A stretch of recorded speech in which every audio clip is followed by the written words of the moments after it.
we now have right balance professionals in 16 countries. And what the problem we've run into is I do training. I've done it in Naples. I've done it in Orlando, Naples throughout the year, Naples, Florida, with George Pachinski, and in Orlando annually the last several years. And the problem has been we have right balance professionals all over the world. And we have right balance professionals that have been certified online. Marcin in Poland, for example. Marcin, if you're on watching. So what we have is we have, please mute your microphone. This today is going to be an educational session. I will hold another session later this month where questions are welcome, whatever you would like to do, have answered, whether it's the content presented here today or from an ebook. We'll have a separate session monthly for conversation, questions, discussion with our right balance professionals. Today, my goal is to have a beginning for our right balance professionals around the world. That many I haven't seen in 5+ years. We did training in France in 2017, 18, and many of those people are well behind on the content. Right balance has evolved over the past 30 years. So to our right balance professionals, internationally, boxes are going out. They're being shipped. In these boxes are a new strip. This strip is all you need to do evaluation of dominant core zone as well as dominant subregion. You have cards with clips. Now, if you attended in January, you've seen this, but even the content today, as you'll see, is advanced over January. So these clips will go on a club grip, putter grip, and you'll learn how to use these to, whether it's in putting or full swing, keeping the club in front, from gripping the club, setup to posture. That card reads your entire setup, and it continues to read the sequencing of motion through the swing. And I'm including about 50 of these paper yardsticks, which are convenient to use with your students. And you're going to get 2 bats. I'll show you in a little bit what those bats are and why they're used. We'll be using these in our next education session. But you'll notice when you get them, this is for handle sizing and this is for exercise. You're going to find a piece of black tape, a piece of red tape, and a piece of blue tape. Please leave those in place until you learn how to remove them and where to put them on the bat as we process through this educational system. Now, if you're a current right balance professional, these have gone out to Europe and Asia. Canada and the US will go out in the next 2 weeks. We're dealing with product and customs. So I don't want to get ahead. I don't want you to have to attend a session and not have the teaching materials. If you're a right balance professional, current, you should be getting one of these. If you don't, please let me know. If you're not current and you want to get on board, just send me an email. You can get my email address at rightbalance.com in the contact us navigation. So we are going to be disbanding. If you're using the old app and the old Right Balance technology or rightbalance.com measurement systems, we don't need those anymore. My first website was Mind Under Par, by the way. And then it became gripsize.com. And then in 2000s, it became rightbalance.com. I've been looking at grip size since 1992, handle size. I finished my apprenticeship and became a PGA professional in 1992. Same year I published Mind Under Par.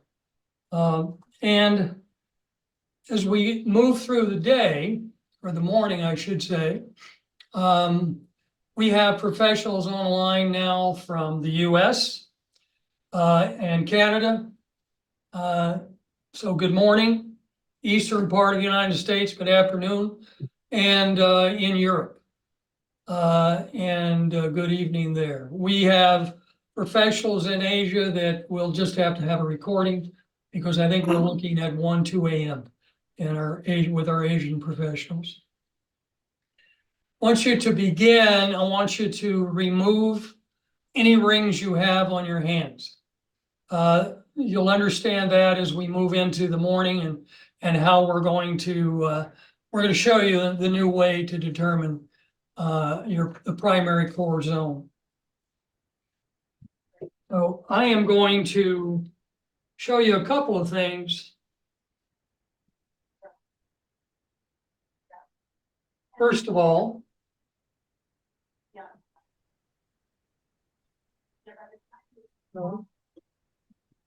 excuse my humor here. We have, if you have a bar and a bungee, if you got the original email, you'll notice that the bar and bungee ask you to have it. I'm going to show you the alternatives to the bar and bungee. There are 2 alternatives that you can use. You can use a broomstick. You want a 27-inch flat strap. So a broomstick will work. Placement of the bar and bungee is critical. It has to, I've seen students when they put these on, will put them here. That is not going to give you any decent feedback. If you've looked at the research behind this, with 25 years ago, we looked at the placement of these bars. Has to go just below the hip bones, anterior iliac crest. Feel your hip bones here? It'll slide down well below the belt buckle, so we're flat on the pelvis. Now, as you look at me here today, you'll notice that my shoulders are level. And my hips are level also. So let me just, again, please mute your microphone. If you've just come on, welcome. Please mute your microphone so we don't get that disturbance.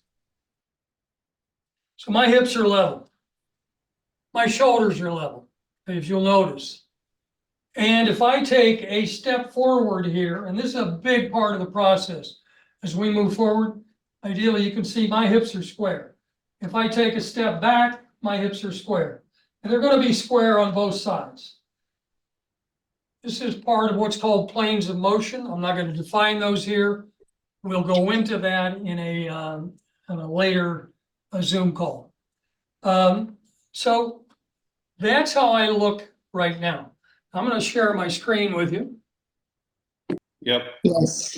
Okay, so what I was describing was that my shoulders are level and my hips are level. And this gentleman's right shoulder's down, and you'll notice that that's what we generally see. We see the same side hip rise.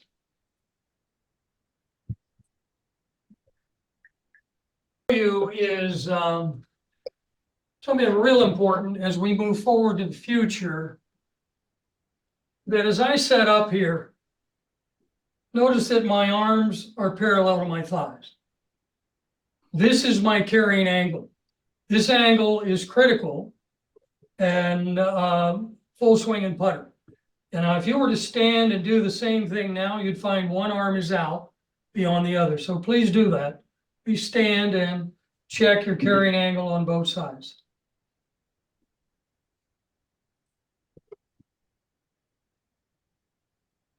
Now, I am going to take this bat.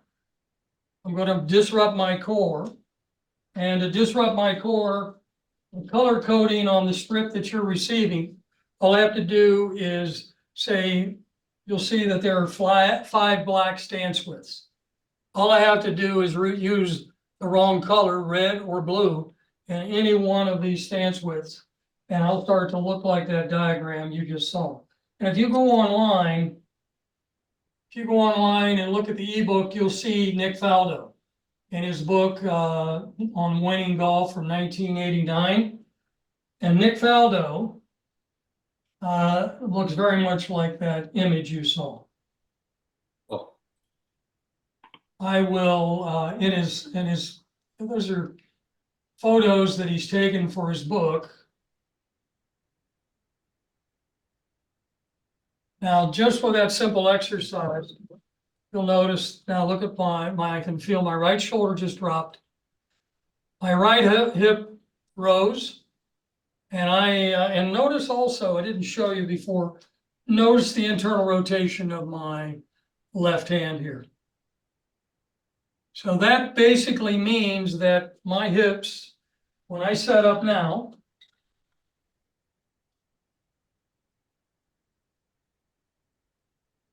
you see how much, and I have great rotation. And that has to do with my core zone.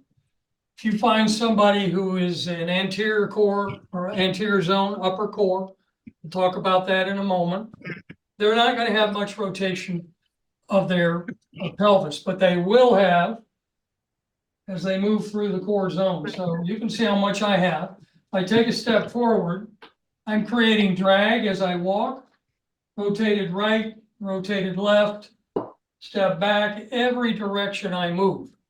Mobility is the primary core to a path of strength and power.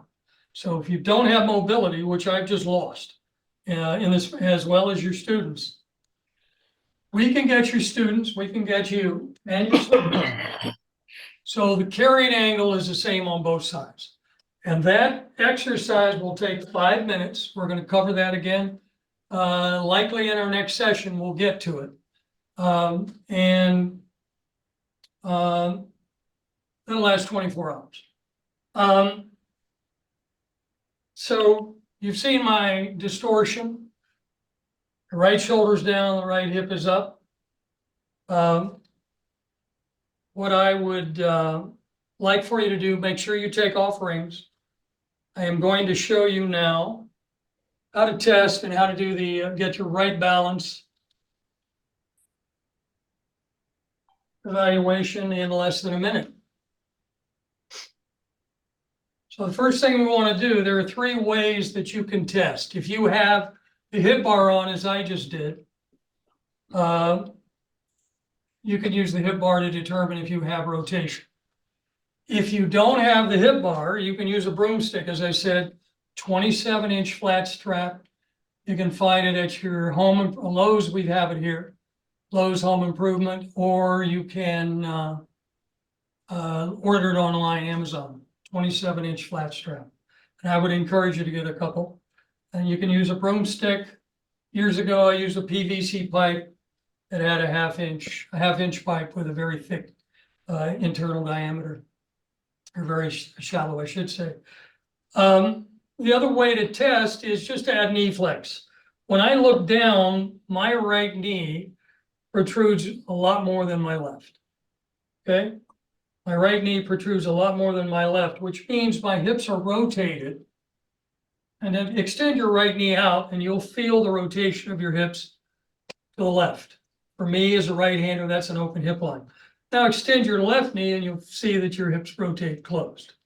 So this is an evaluation. You can even see this in your students at setup as it showed in that chapter 1, the first ebook. Now I'm going to show you another one now. This really requires relaxation. So you're going to put your arms on your chest wall. Your elbows never leave your chest wall. Absolutely never leave your chest wall. And you let them drop. And just relax and look and lean back. And as I lean back, my right hand is much higher than my left. That's telling me that my hips are rotated to the left. My right hand is much higher. Let me show you from the side. Notice that I'm not out here. Elbows must remain on your chest wall to do this. So I let them drop, and you'll notice how much higher. Depending on the amount of hip rotation, it may be very subtle. And if you've not done the Right Balance Express, it'll change by stance width. So as your stance width changes in your students, you may see left rise one time and right rise the next. Okay. Now, I want you to notice my hand here. You'll notice that the first pad up on my middle finger is red. The knuckle is black. And the second pad up is blue. The first pad is an anterior zone, upper core individual. That's where they're going to grip the club, and that's how we're going to diagnose core zone or core zone and core subregion. The middle knuckle here where the black mark is my interior zone or my middle core player. And the blue is my lower core zone or my lower core player. So to determine the player's core zone, I'm going to put the bar on my hips, but you have two ways to check if you don't have a bar and bungee now.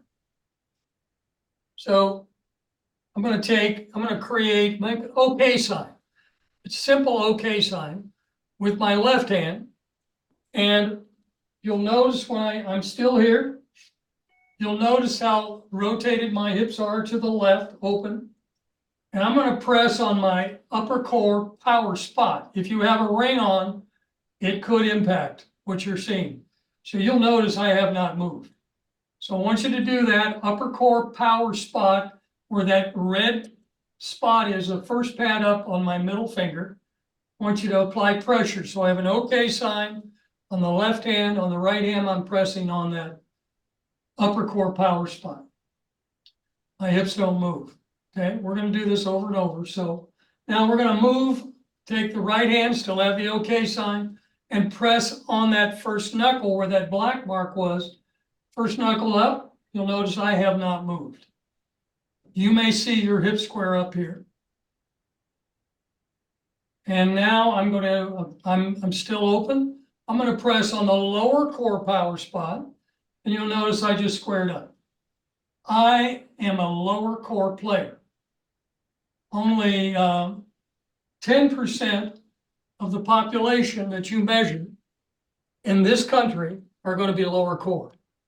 I don't know if Dr. Giambetti is with us, but he did a remarkable study about 2017 looking at ground reaction force using the swing catalyst and gave us percentages, and mostly men. I think he had 10 women in the original study, but mostly men, and found about, these are general statistics, 10% of which I am, lower core, about 60% mid-core. Those are your tour winners, by the way, most of them. And the upper core was about, 30% mid-core and about 60% upper core. So those percentages vary by region. And the epigenetics is at work here. If you look at the US, those are the general stats. It's in Seoul last June, very different. We saw a smattering of upper core in and mostly mid and lower core in Asia. Greg Leach, who's in Stuttgart, Germany, had a Zoom call one day, and we're talking about all of this. And Greg says, I see a lot more lower and mid core, and I believe it's because of the soccer and skiing we do here. So in their youth, they play a lot of soccer and a lot of skiing. So even if they're genetically predisposed to a particular core zone, training we don't know. This is very speculative, by the way. And Wright Balance is based all on proof of concept. So we don't know why. And we don't know why, by the way, this works. Why the application of pressure works. So let's go back and we'll do this again. And then we're going to show you what to do subsequent to this. So, OK sign left hand, apply pressure on the right to the upper core power spot. Notice now add knee flex. If your hips are open or closed and rotated right, rotated left, this is not your core zone. Now apply pressure to the first knuckle up. Add knee flex. Again, if you're seeing a protrusion of the knee to the right or left, it's not your core zone. And now to the lower core power spot, second pad up. You'll see how, again, how I've squared up. At knee flex, I look down, my knees are protruding exactly the same in both directions. Now let's look at another way to test this. I'll leave the bar on so you can see me. So if I, okay sign here, pressure here, elbows on your chest wall. Do not let them come off your chest wall. Drop them. And you can see my right hand is well above my left and my hips are open. Okay, so now I'm going to press on the the first knuckle up where we had that black spot. I can even see the height of my hands here. We don't use that. We had an outlier in our training whose forearm length was not the same as his right. So you do not use this, but I can use this. When my arms are laid out in front, you can see how my hips are still rotated. Now I'm going to apply pressure with the second pad up. You just saw my hips square up, and now my hands are the same height. So you can use the bar, you can use the knee flex, or you can let your arms drop. Now this arms drop, you want to understand your core. You get out of bed in the morning, just let your arms drop, and you'll see. See, my hand is higher, means I'm out of symmetry. We're going to do this as we move in the future into fitness and all the other content that we're going to cover. Now, why does this work? We don't know. Most of the research is called propagation of force. Most of the research was done at Harvard Medical by a physician, cellular biologist by the name of Don Ingber. Don Ingber worked closely, or followed closely, I should say, Buckminster Fuller and tensegrity, focused a lot on tensegrity. And his staff in the last 20 plus years has done, I mean, has a staff now of 300. Started as one at Harvard Medical. They have looked at it at the cellular level, applying pressure to a focal point of a cell, and they're able to observe the propagation of force through that cell. They've even looked at it through an organ, and they referred to, one of his researchers referred to action at a distance. That is a physics term, and who knows? We're looking at fascia. Is this impacting fascia? Fascia envelops everything from a capillary to an organ throughout the body. Fascia is throughout the body, and we're seeing propagation of force at that level. We don't know. But if you have a student like me, they're going to ask why. What? This is ridiculous. Is this a parlor trick? No, it is not a parlor trick. It works, but we don't understand why. What I have for you is an ebook that goes into much of this research and that you'll be able to send on to your student. I'll have that. We'll actually do one of these sessions and refer more to that ebook, and you'll get a copy. Every one of these Zoom sessions, as we move forward, I plan to have an ebook for you that summarizes much of the content. And I plan to send a video. We'll have videos online for you to go back and review. All right. I ask you when we sent out the announcement for the Zoom, to have some tape ready. Make sure you've taken rings off your fingers. So what are you going to do with a student in a lesson now? We have a student that, by the way, even though I've taken 15, 20 minutes going through this will take you less than a minute to do this test. If you're on the range, you want to know what to expect, everything from students' posture on. And how they're going to use the ground like better. This will tell you.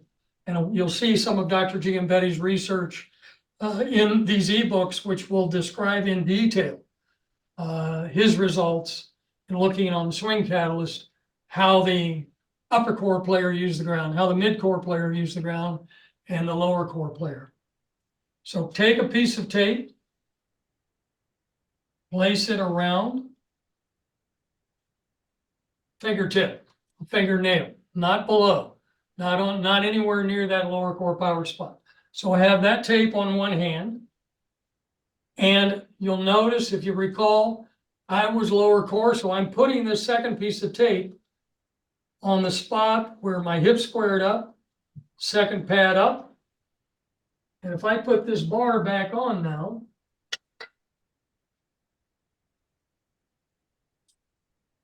you'll notice that my hips are square and they're going to stay square everywhere.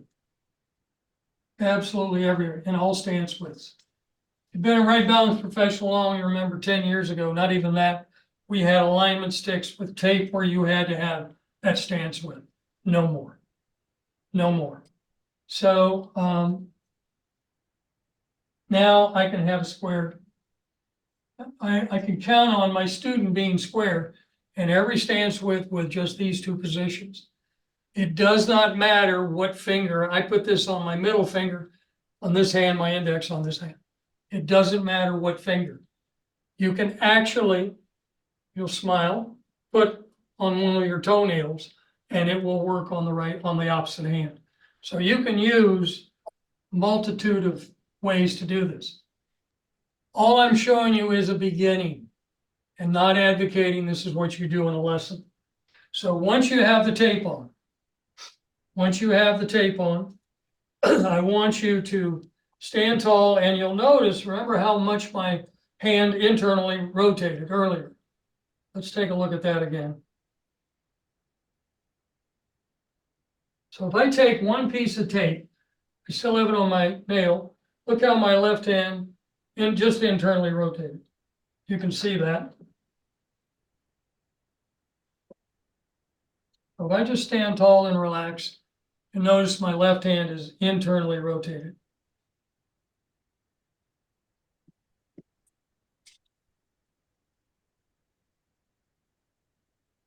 I put this back on.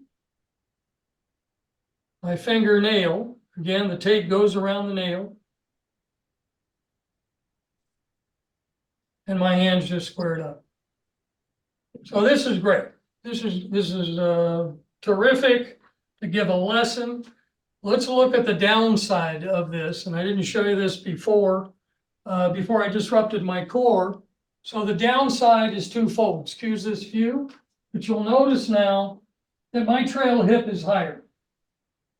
That is going to impact my angle of attack to the ball, whether I'm putting or in full swing. So you can test yourself perhaps after the Zoom and notice the bar is pretty level on my hips here. As I get into my setup, you'll notice that this side of the bar is higher, that right hip is higher, my trail hip is higher, and it's definitely going to impact my ability to rotate, slot. It's going to impact everything. So this tape is not the answer to all. All this tape is doing, all the propagation of force is doing is squaring my hips.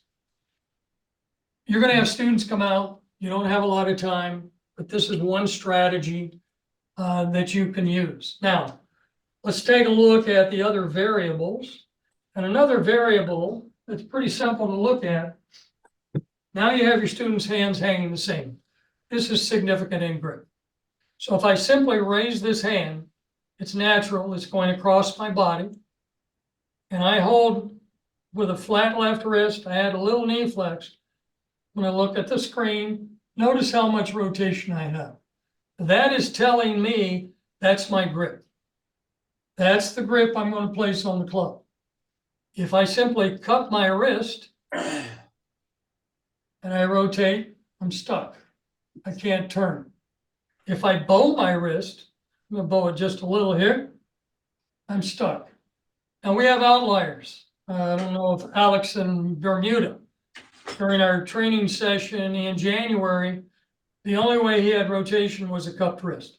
So please check all of those with your student. It's very simple to check how my hands hang at my side. My left hand will dictate my ability to rotate in my backswing. Okay? My right hand. Rotation. My right hand. Right. Yeah, if you please mute your mics. My right hand controls my through swing. So if I get under a little too strong as a right-handed player, I'm stuck. If I get a little too much on top, so this is my right hand. I'm not making, this is also equal to my carrying angle. I'm stuck. So I come back to what is neutral, how my hands hang. It's the old adage, grip your club the way your arms and hands hang at your side. Well, that's an interesting question when I'm like this. Very strong, much weaker if I have that rotation. But now, my hands hang exactly the same. So you can teach grip. Trail hip is going to be higher.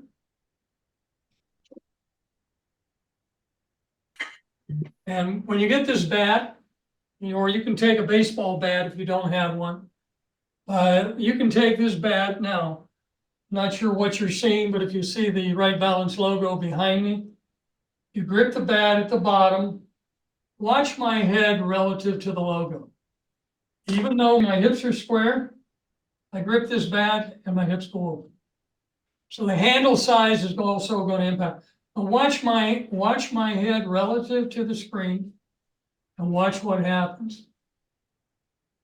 I feel my weight going toward my heels. Let's do that again. Rotate slowly up the grip. If you have the bat, when you get it, you can use it. You'll notice my weight goes back. That's really good to show your students, because after you do the Right Balance Express, handle size no longer matters. Again, handle size no longer matters, no matter what sport, whether it's baseball, golf, no matter what.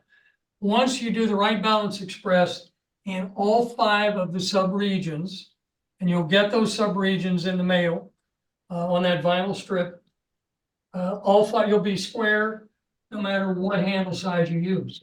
So the downside is you can teach grip, but your trail hip will likely be higher, and handle size is going to move you heel to toe. That's really what handle size does. Even though when I gripped it, my hips went open, it will also primarily, if my grip is good on the club, it's still going to change heel to toe balance. So, and those exercises take not even 1 minute in each of the 5 zones. So before practice or play with the right handle size. Now you're going to get this bat with three different colors that match here. When you're fitting a student, to begin, all you're fitting is their handle size to their core zone. You're not doing all 3. You've done all 3. If you're doing a workout program, you want to feel heel to toe balance. There are many, many different avenues this goes. We can now change foot strike. We can now move a player from lower to upper core if they have an injury, where we want more arms and hands in use and less body. We can do so much more now than we could even 2 years ago. So, all right.